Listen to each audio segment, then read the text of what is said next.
Hello friends, welcome to commerce warriors. आज हम लोग क्या पढ़ने वाले हैं, आप देख सकते हैं टॉपिक क्या है, अधिकार अंतरण, डेलीगेशन टू अथॉरिटी हम पढ़ने वाले हैं। और ये है संगठन का पार्ट नंबर 5, आखिरी है। ये चैप्टर पूरी तरह से फिनिश करके रहेंगे आज। देखिए यहाँ पर जो है मैं इस पार्ट में आपको दो चीज पढ़ाऊंगा, एक तो अधिकार अंतरण और एक व्यतिकरण। बिल्कुल टाइम वेस्ट नहीं करते हैं, एक टॉपिक बात है अधिकार अंतरण क्या होता है। तो अधिकार अंतरण का मतलब होता है कि दूसरे लोगों को कार्य सौंपना तथा उसे करने के लिए अधिकार प्रदान करना। तो अधिकार अंतरण क्या है? अधिकार अंतरण बस यही है, दूसरे लोगों को कार्य सौंपना तथा उसे करने के लिए अधिकार प्रदान करना। देखिए क्या होता है कि सपोज कीजिए कि ऑफिस में आप जॉब करते हैं, है ना। तो आपका बॉस आता है ना, yes boss, big boss, boss आता है। बॉस क्या कहता है, अरे भाई इधर सुनो, ऐसे तो नहीं बोलेगा, यस मैनेजर साहब आइए। ठीक, तो आप मैनेजर हैं, आप क्या है, सेल्स मैनेजर है। क्या है, सेल्स मैनेजर। आपको ये कहा गया भाई क्या चल रहा है, हमारी कंपनी का सेल्स क्यों जो है कहने की क्यों नहीं बढ़ा पा रहे हो आप सेल्स हमारी कंपनी। तो उन्होंने कहा कि बहुत सारी प्रॉब्लम है, मेरे को जो है डिसीजंस वगैरह लेने का जो है अधिकार नहीं है इतने सारे, तो इसीलिए मैं ये नहीं कर पा रहा। तो बॉस कहता है भाई देख ऐसा है, अब जो है सेल्स होनी चाहिए क्या, डबल, मुझे 2 गुना सेल्स अप करना है। तो सेल्स मैनेजर ने कहा ठीक है कर देंगे, लेकिन आपने मेरे को क्या दे दी, सेल्स डबल करने की जिम्मेदारी दे दी। क्या दे दी, जिम्मेदारी। लेकिन ये जिम्मेदारी मेरे से काम नहीं लगती, आपसे मेरे को कुछ अधिकार चाहिए, है ना।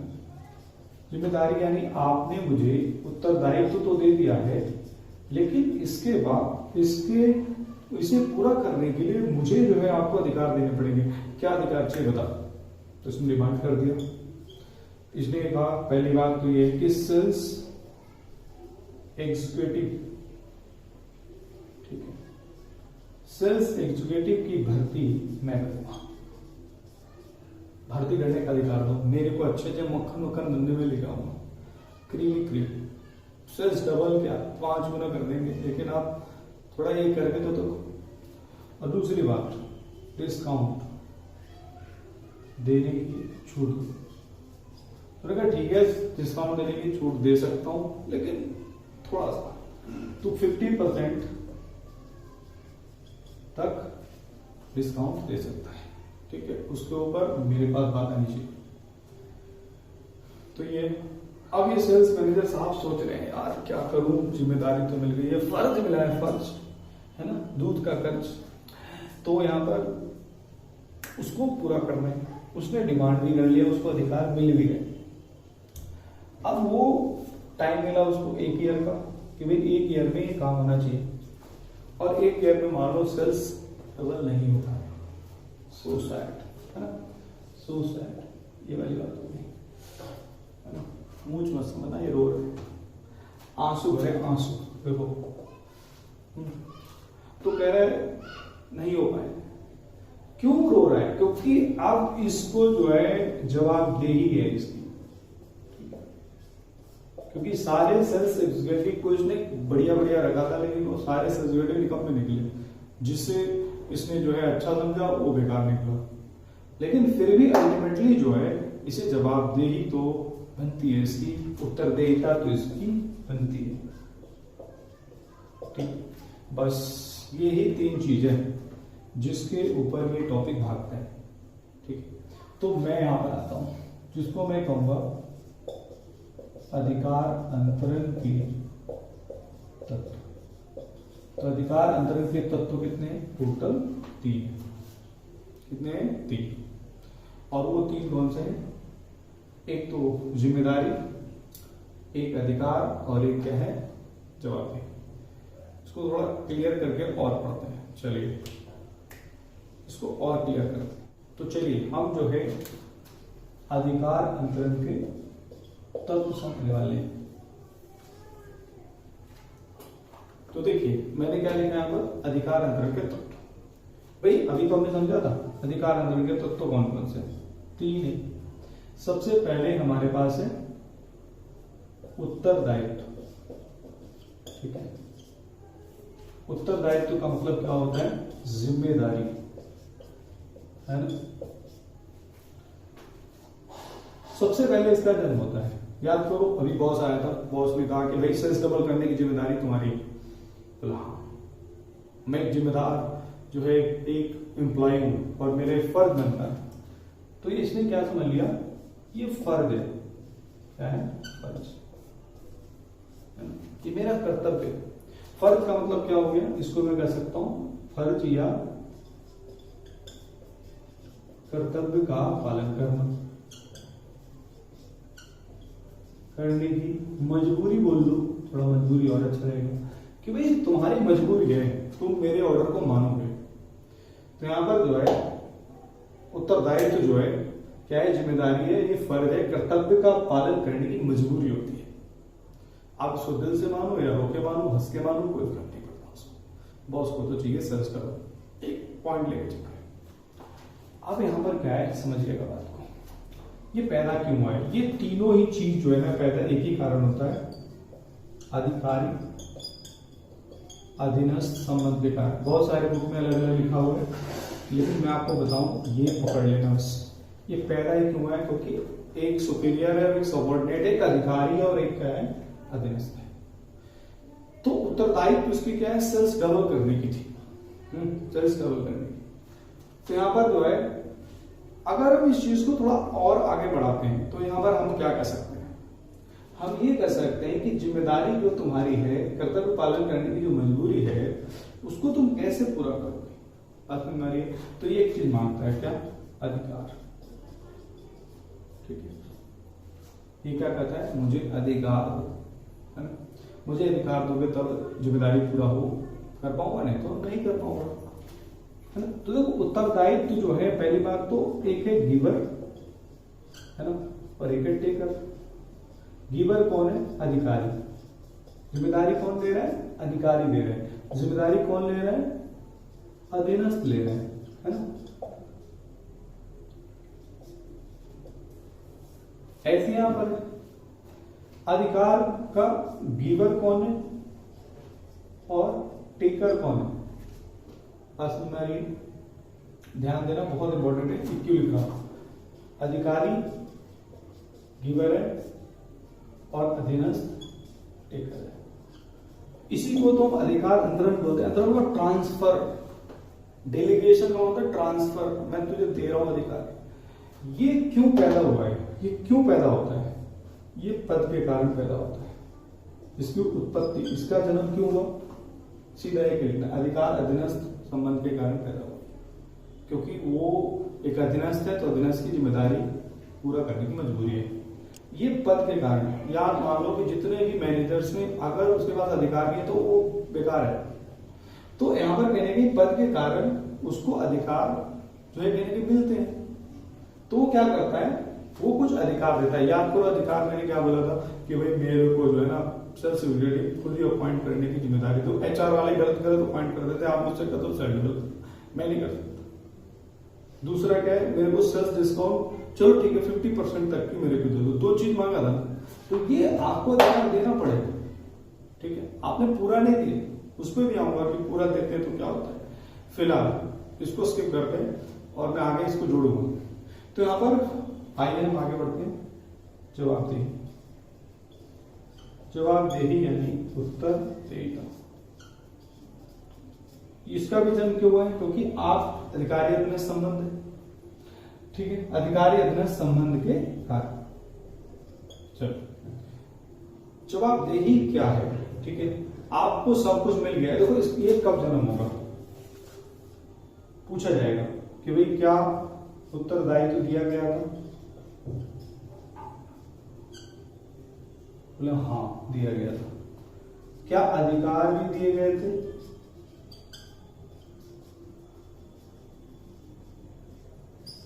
तो भाई तुम्हारा गर्दन पकड़ लीजिए जरा, जवाब दो, क्यों नहीं भाई बोलो। तो अगर ये दोनों चीज नहीं मिले तो इसकी जरूरत ही नहीं है, ठीक है। अब यहां पर जो इंपॉर्टेंट है, इंपॉर्टेंट पता है क्या है, इसके अंदर इंपॉर्टेंस क्या है मैं आपको बताता हूं, बहुत ज्यादा इंपॉर्टेंट। तो बच्चे जहां पर ना चाहते हैं समझ में नहीं आता। तो तुमको जवाबदेही पता है दो प्रकार की होती है, एक होती है के प्रति और एक होता है के लिए, ठीक है। यानी के लिए जवाबदेही और एक है के प्रति जवाबदेही, ठीक है। बॉस के प्रति जवाबदेही किसकी बनेगी? सेल्स मैनेजर की, पास में आ रही है। लेकिन के लिए जवाबदेही ये सेल्स एग्जीक्यूटिव को काम करेगा कि तू भाई अपना टारगेट पूरा करेगा, ठीक है। तो उसकी जो जवाबदेही है उसको सेल्स टारगेट पूरा करवाने की, उसे पूछेगा सेल्स एग्जीक्यूटिव के द्वारा तुम्हारा टारगेट क्यों नहीं पूरा हुआ, तो उसकी जवाबदेही सिर्फ इतनी है। लेकिन वो अल्टीमेटली अंतिम जो है, अंतिम, इसको हम बोलते हैं अंतिम जवाबदेही, और इसको हम बोलते हैं क्रियात्मक जवाबदेही, ठीक है। बहुत ही आराम से समझना, सेल्स मैनेजर जो सेल्स एग्जीक्यूटिव को काम दे रहा है, सेल्स एग्जीक्यूटिव जिम्मेदार है और उससे वो जवाब मांग सकता है, ठीक है, बात समझ में आ रही है। लेकिन बॉस के प्रति वो अल्टीमेटली वही जवाब देगा, सेल्स मैनेजर के खड़ा होगा, मालिक नहीं हो पाया, ठीक है। उसको गाली मिलेगी या जो कुछ मिलेगा, डिमोशन मिले, प्रमोशन तो भूल जाओ, तो सब कुछ उसे ही जाना पड़ेगा। अंतिम जवाबदेही उसी की, वो ये नहीं कहेगा मैं क्या करूं, सेल्स एग्जीक्यूटिव काम नहीं करते, टारगेट पूरा नहीं करते, इनको निकाल दो, ठीक है। भाई तुम्हें सोचना था, तुम्हें अधिकार दिया गया था, तुम सुनोगे। तो यहाँ पर अंतिम जवाबदेही को आप टाल नहीं सकते, बात समझ में आ रही है। आपको आप किसी से भी काम कराएं कोई फर्क नहीं पड़ता, बात समझ में आ रही है। साठ गाठ साम दाम नंडेट कुछ भी करो, लेकिन अंतिम जो जवाबदेही है आपकी बॉस के प्रति है तो है, बात समझ में आ रही है, कोई दिक्कत? ओके, अब जो है हम आगे बढ़ते हैं, चलिए नेक्स्ट टॉपिक। तो देखिए इसको मैं बोलूंगा अधिकार अंतरण प्रक्रिया, ठीक है, अधिकार अंतरण प्रक्रिया। इसमें क्या है, फिर से तीन चीज होती हैं। सबसे पहले उत्तरदायित्व, दूसरा अधिकार, तीसरा उत्तरदायित्व, ठीक। अधिकार सौंपना, उत्तरदायित्व सौंपना, उत्तरदायित्व सुनिश्चित करना, ठीक। तो कोई ये ट्रांसफरेबल है, आप अपनी रिस्पॉन्सिबिलिटी को दूसरे को दे सकते हैं। सेल्स मैनेजर वाला सेल्स एग्जीक्यूटिव को दे रहा है, सेल्स एग्जीक्यूटिव वाला सेल्स बॉय को दे रहा है, हो रहा है, ट्रांसफर हो सकता है। अधिकार भी सौंपा जा सकता है, बॉस से अधिकार मिले थे सेल्स मैनेजर को, सेल्स मैनेजर ने कुछ अधिकार दिए किसको, और सेल्स एग्जीक्यूटिव को, सेल्स एग्जीक्यूटिव में कुछ अधिकार किसको दिए, सेल्स बॉय को, ये सारे बनते हैं। लेकिन ये जो है ना, ये नॉट ट्रांसफरेबल है, ये आप ट्रांसफर नहीं कर सकते, आपको जो है ट्रांसफर कर ही नहीं सकते। ये दोनों चीज ट्रांसफर हो सकती है लेकिन ये ट्रांसफर नहीं हो सकती, बात समझ में आ रही है। यानी ये जो है आप किसी को पास ऑन नहीं कर सकते, बात समझ में आ रही है। तो यहां पर सबसे पहले जन्म इसका होता है, दूसरा इसका और तीसरा इसका, यही हमारा अधिकार अंतरण का प्रक्रिया होता है, बस। अब हम अगले टॉपिक पर आते हैं जिसको हम बोलेंगे अधिकार अंतरण के महत्व। अधिकार अंतरण के महत्व क्या है ये समझाया जा रहा है आपको। सबसे पहला जो महत्व है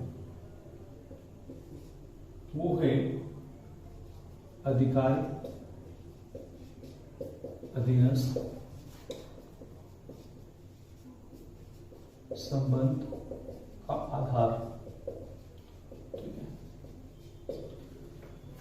यानी ये मान लीजिए कि अगर अधिकार अंतरण नहीं हो रहा है, अगर आप अधिकार ट्रांसफर नहीं कर रहे हैं, डेलीगेट नहीं कर रहे हैं, डेलीगेशन अथॉरिटी नहीं हो रही है, तो किस बात के अधिकारी हो तुम और किस बात के अधीनस्थ हो, ठीक है, हो ही नहीं सकता, कोई फायदा ही नहीं है, बात समझ में आ रही है।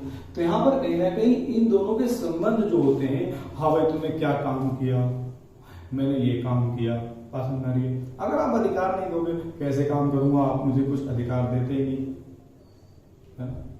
जैसे मान लीजिए कि क्या होता है कि एक दुकान है, एक दुकान मान लीजिए ज्वेलरी की है, एक ज्वेलर है, अब वो क्या कर रहा है कि वो गल्ले पे बैठता है, मान लो 11 बजे दुकान खुलती है, तो जब तक वो दुकान में जाएगा नहीं तब तक वो कोई सामान बेच नहीं पाता। उससे पूछा जाता है कि यार बताओ तुम जिस दिन नहीं जाते हो काम होता, लोग कुछ काम नहीं होता, सब निकट्टू लोग बैठे हैं, कुछ काम नहीं करते, सब खर्चा नहीं।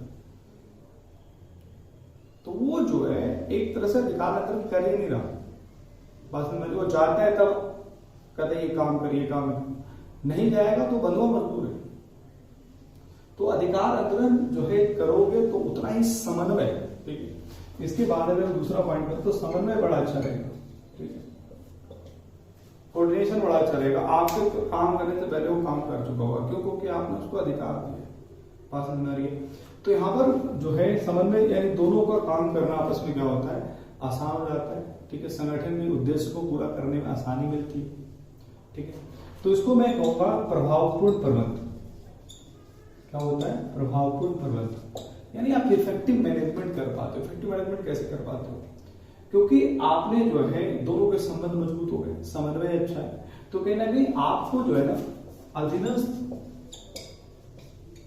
के कौशल का लाभ मिलता है, ठीक है, क्योंकि बड़ा मोटिवेटेड होता है। इसको अगर मैं कहूं तो क्यों होता है? क्योंकि इसको मैं एक और पॉइंट लिखूं तो इसके में कर्मचारी का अभिप्रेरण होता है, कर्मचारी बड़ा खुश रहता है, ठीक है, यानी इसको मैं कहूं पहल क्षमता का विकास होता है, ठीक है। वो तैयार रहता है, मालिक में ये काम करो फायदा होगा, मालिक ये काम करो फायदा होगा, आपको सजेशन देता है, आप उस सजेशन को मानते हो, आप उन्हें उसको कहीं ना कहीं अथॉरिटी देना शुरू कर दिया, तो वो भी सोचता है कि भाई एक जो है कि सामाजिक सत्ताओं के होते हैं तो मन ही मन खुश होता है कि यार यहाँ पे मेरे को इज्जत मिल रही है।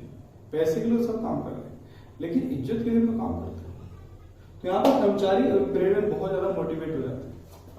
अब जो है 5th पॉइंट में क्या लिखूंगा, इसी से देखो विकास होता है। एक तो कर्मचारी का भी विकास होता है और एक संगठन का भी क्या होता है, विकास होता है। दोनों समझते हैं कि कर्मचारी का कैसे और संगठन का कैसे, बिल्कुल आराम से समझिए। कर्मचारी क्या है कि भविष्य में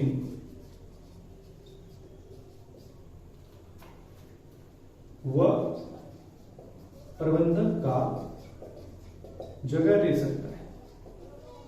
क्यों ले सकता है? क्योंकि वो सीख रहा है ना, क्योंकि जिम्मेदारी लेना वो सीख गया है ना, जिम्मेदार हो गए, जिम्मेदार एम्प्लॉय हो चुका है, कर्मचारी हो चुका है, तो वो जो है काम सीख रहा है। प्रबंधक करता क्या है, कुछ कुछ काम वो धीरे धीरे सीखता जा रहा है। तो जिस दिन आपको पहली बात तो क्या है कि यहाँ पर जो लेबर टर्नओवर रेट भी कम हो जाता है, क्योंकि बाहर के बंदे आपको लेने पड़ते, आप इसी को प्रमोट कर करके आप जो है उसकी जगह लेते 22% प्रेसिडेंट बन जाते हैं, ऐसे आपने देखा होगा।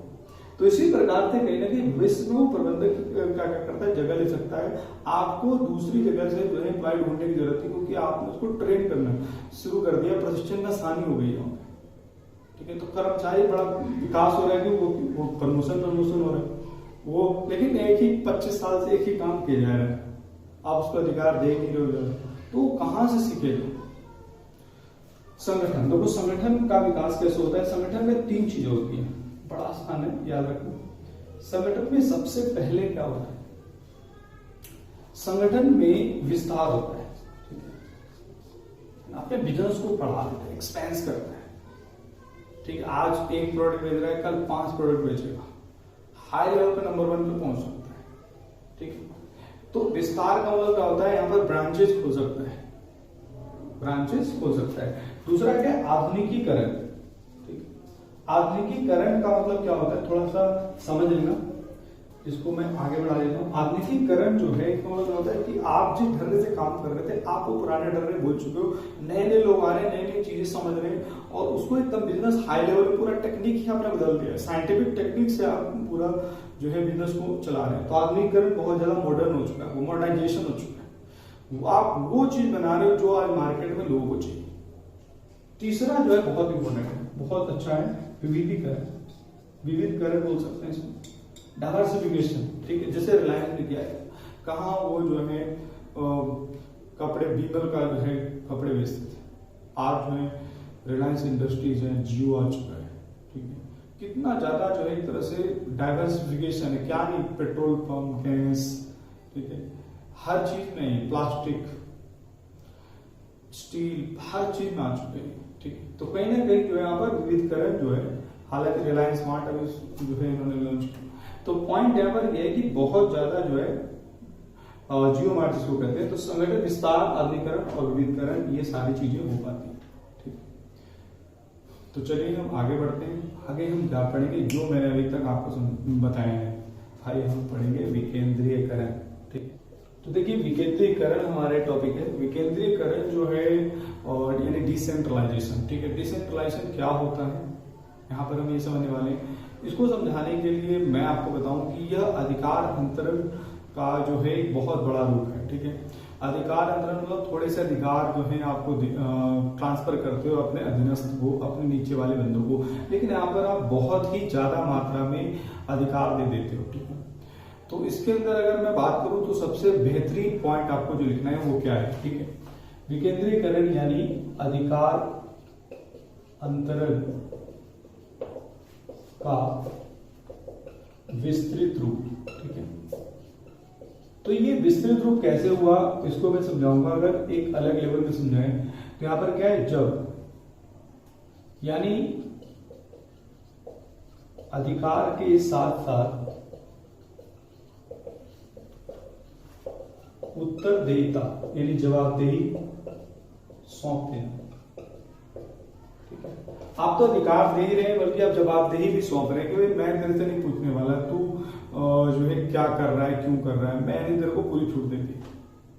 ठीक है, तो यहाँ पर कहीं ना कहीं जो है विकेंद्रीकरण क्या है, जब आप पूरी छूट देते हैं। जैसे मान लो हमारे देश में जैसे सेंट्रल गवर्नमेंट है, स्टेट गवर्नमेंट है, लोकल गवर्नमेंट है। ठीक है, सेंट्रल गवर्नमेंट जैसे भारत सरकार, स्टेट गवर्नमेंट जैसे यूपी सरकार। ठीक है, दिल्ली सरकार में नहीं कर सकता क्योंकि कई शासित प्रदेश है, तो ये एक तरह से स्टेट गवर्नमेंट नहीं हुआ।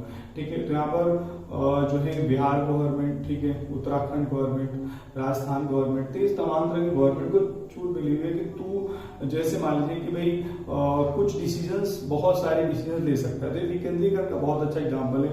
इसके नीचे आया जैसे शहर में अगर आप देखें निगम पार्षद, गाँव में देखते हैं कि पंचायत वगैरह होते हैं, मुखिया सरपंच वगैरह होते हैं, तो ये विकेंद्रीकरण का बहुत ही एक अनूठा एक तरह से उदाहरण बेसिकली मैं कहूँ।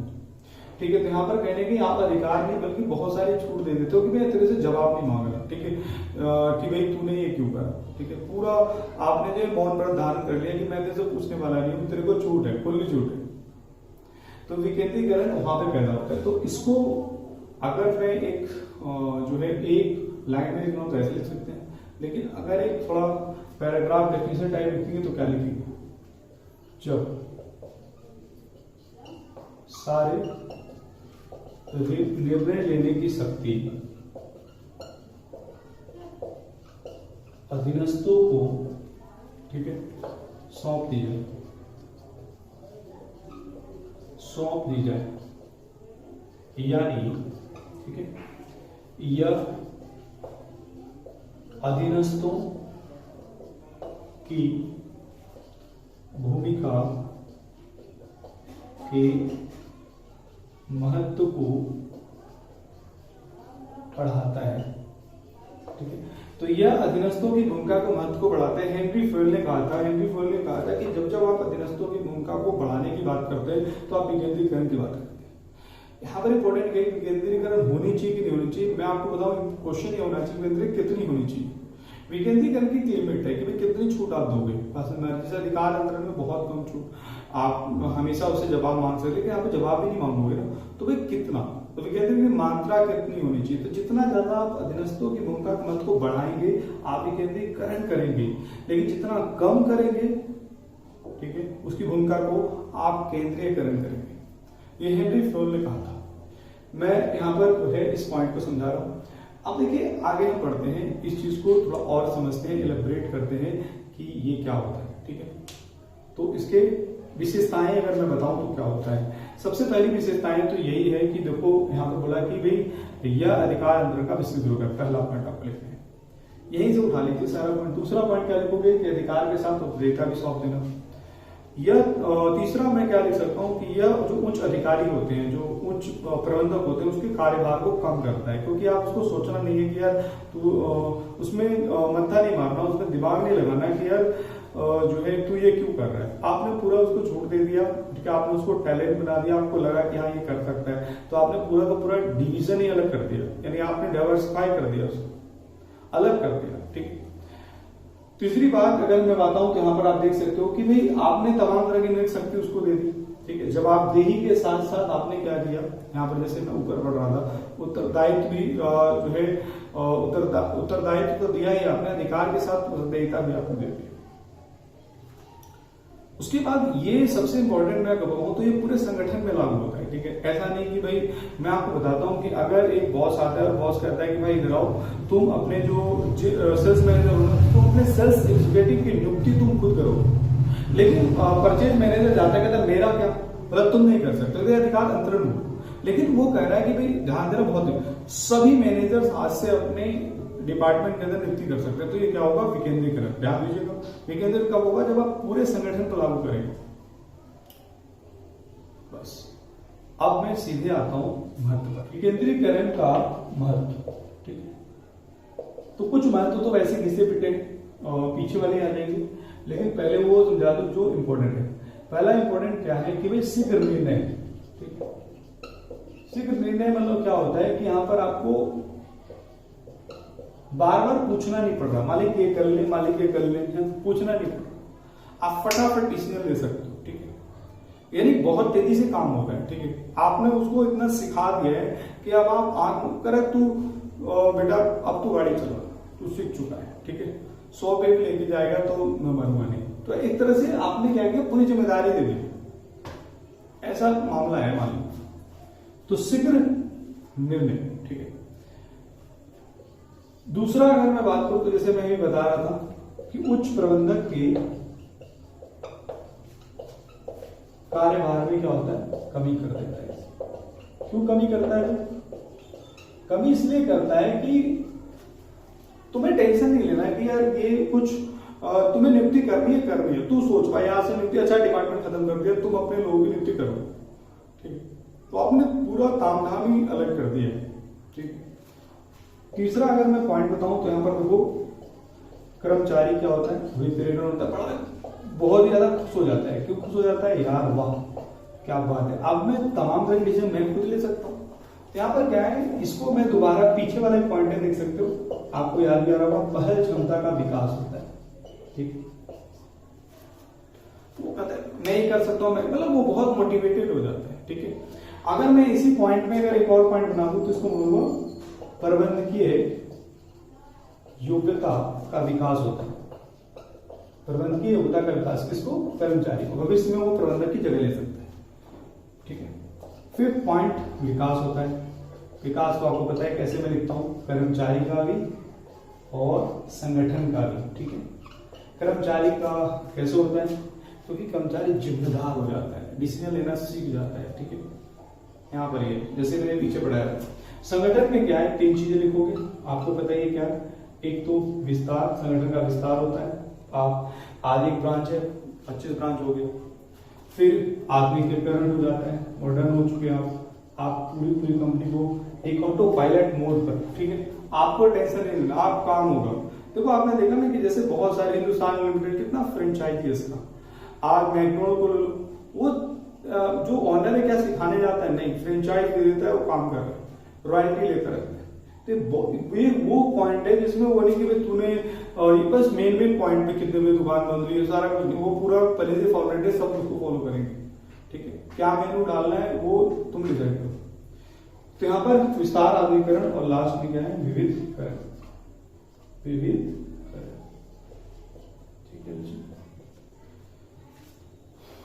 तो आपको पता है कि आखिरी पॉइंट क्या है, अंतर। तो अंतर का आधार की अगर बात करें तो पहला अंतर जो होता है वो क्या है, आधार की बात करें तो पहले आधार ही बताओ, किस बेसिस पर तुम जो इसे लागू कर रहे हो, क्या आधार है, ठीक है। तो ये जो है कार्य विभाजन, ठीक है। अगर आपसे कोई पूछ ले कि बताओ अधिकार अंतरण का आधार क्या है, कार्य विभाजन, विशिष्टीकरण, ठीक है। कि भाई आप जो है काम बांटोगे, कुछ तो काम बांटोगे, आपने उत्तरदायित्व दिया है, आपको अधिकार भी देना पड़ेगा, तो यहाँ पर अधिकार अंतरण होगा। लेकिन यहां पर क्या है, ये है उच्च प्रबंधकीय नीति, ठीक है। जब तक उच्च प्रबंधक नहीं चाहता कि भाई मेरे को पूरे ऑर्गेनाइजेशन में जो है सबको अधिकार देने हैं, एक को नहीं सबको देना है, ठीक है। तो यहाँ पर पूरे संगठन में लागू होगा, ठीक है। एक उच्च प्रबंधकीय नीति, ठीक है। तो यहाँ पर हमारा जो है आधार हो गया, ठीक है। अगर मैं इसके ऊपर और जाऊं तो यहाँ पर क्या है हमारे पास, कार्रवाई की स्वतंत्रता। कार्रवाई की स्वतंत्रता, कार्रवाई की स्वतंत्रता यहाँ पर क्या है, कम होती है और यहाँ पे ज्यादा होती है, बहुत ही ज्यादा। यानी आप जो है बिल्कुल टेंशन मत लो, ठीक है। आप सोचो, ठीक है, आपको कार्रवाई करने की पूरी स्वतंत्रता है, आप डिसीजन ले सकते हो। पहले वो जिस डिसीजन को लागू करते, जो मतलब जो है लागू करवाते थे, आज वो डिसीजन ले रहे हैं, निर्णय ले रहे हैं, ठीक है। तो यहाँ पर इस प्रकार से हो गया। अब देखिए तीसरा जो पॉइंट, पहला पॉइंट, दूसरा पॉइंट और तीसरा पॉइंट, यहाँ पर क्या, प्रकृति। प्रकृति क्या है, यानी नेचर, ये जरूरी है, ठीक है। अगर आपको संगठन चलाने हैं, अधिकार अधीनस्थ संबंध का आधार पैदा करना है, तो यहाँ पर ये जरूरी है, इसकी जरूरी नहीं है, ठीक है। आप इसको लागू करो तो बहुत अच्छी बात है, ठीक है। आपका बिजनेस ऑटो पायलट हो जाएगा, ठीक है। आप बिजनेस को बहुत बड़े लेवल पे लेके जाओगे। लेकिन यहाँ पर ये तो 100% किसी ऑर्गेनाइजेशन में होता ही है, ठीक है। ये होगा कि नहीं होगा, होगा। तो फोर्थ पॉइंट क्या होगा, उद्देश्य, ठीक है।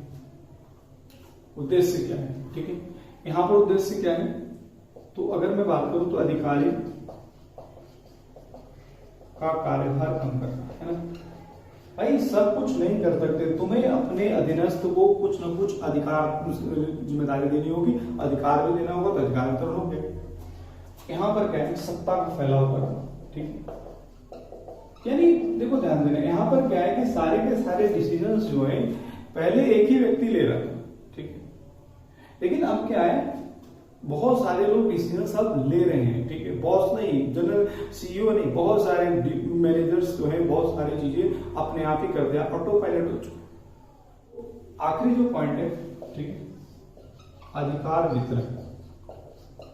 तो अधिकार वितरण जो है, अधिकार वितरण क्या है, यहाँ पर जो है अधिकार वितरण थोड़ा सा सीमित है, बहुत ज्यादा अधिकार नहीं दिए जाते, और यहाँ पर असीमित नहीं कहूंगा, व्यापक है, मतलब बहुत ही ज्यादा है। जैसे पीछे मैंने पढ़ाया था कि विकेंद्रीकृत की मात्रा कितनी उस पर डिपेंड करता है, तो इसकी भी एक लिमिट है, लेकिन बहुत होता है, ठीक है। इसके मुकाबले बहुत होता है। तो ये जो है हमारा संगठन पूरी तरह से समाप्त होता है। मैंने सारे टॉपिक्स कवर किए।